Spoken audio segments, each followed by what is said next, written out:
हरियाणा प्रदेश पिछले कुछ सालों में मुख्यमंत्री मनोहर लाल के कुशल मार्गदर्शन और नेतृत्व में औद्योगिक विकास सहित कई क्षेत्रों में तेजी से प्रगति की राह पर है। हरियाणा लोक कल्याण के प्रति सरकार की दृढ़ता, प्रतिबद्धता और अपने नागरिकों को उन्नत सुविधाएं सुनिश्चित करने के चलते समावेशी विकास की ओर भी अग्रसर है।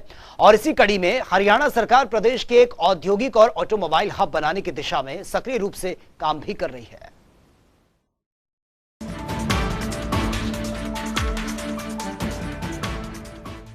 मनोहर सरकार लगातार प्रदेश के हित में एक और कदम बढ़ाते हुए ऑटोमोबाइल सेक्टर हब बनाने की दिशा में सक्रिय रूप से काम कर रही है।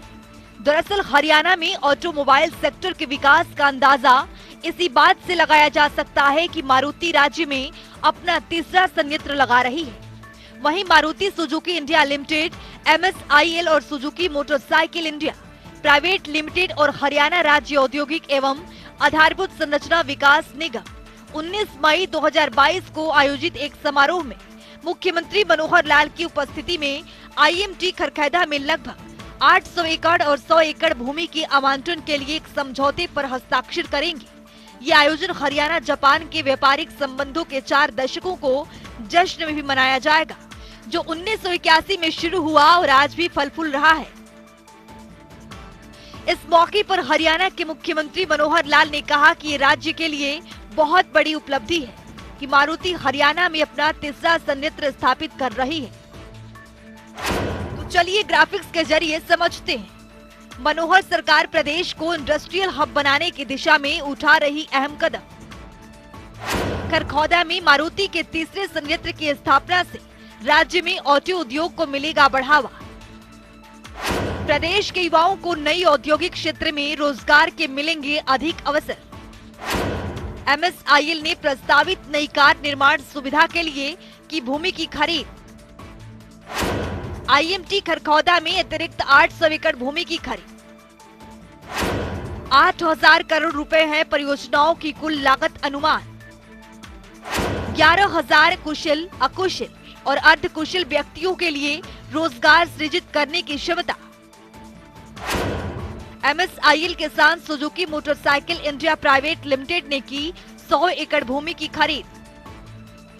कुल परियोजनाओं की लागत 1466 करोड़ रुपए होने का अनुमान। 2000 कुशल, अकुशल और अर्धकुशल व्यक्तियों के लिए रोजगार सृजित करने की क्षमता। वहीं मुख्यमंत्री ने कहा कि भारत कारोबार की सहूलियत और जीवन सुगमता में अच्छा प्रदर्शन कर रहा है और इन दोनों मामलों में ही हरियाणा को सबसे अग्रणी माना जाता है।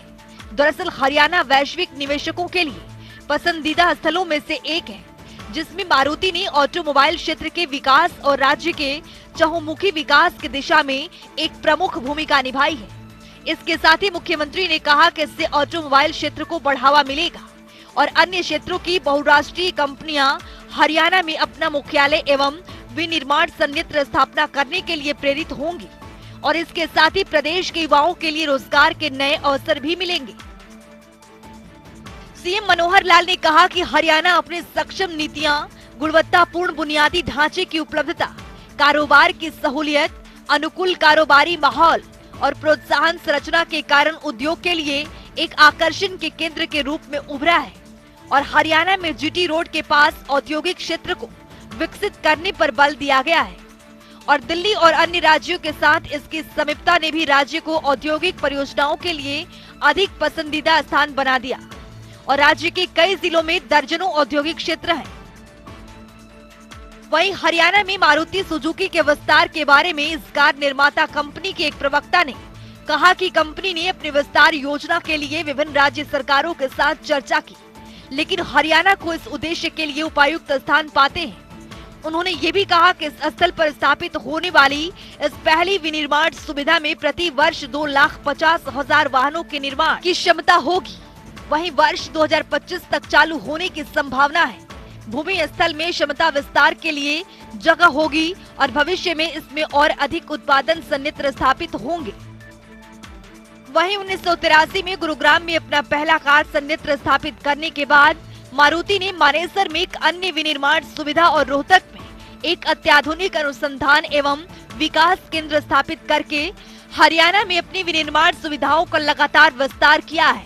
इसी कड़ी में हरियाणा के गुरुग्राम और बानेसर में स्थापित ये दो संयंत्र एक साथ सालाना लगभग 15.5 लाख यूनिट्स का निर्माण करते हैं और गुरुग्राम बानेसर बावल बेल्ट को उत्तर भारत का ऑटो हब माना जाता है। जनता टीवी के लिए चंडीगढ़ से पवन सिवर की रिपोर्ट।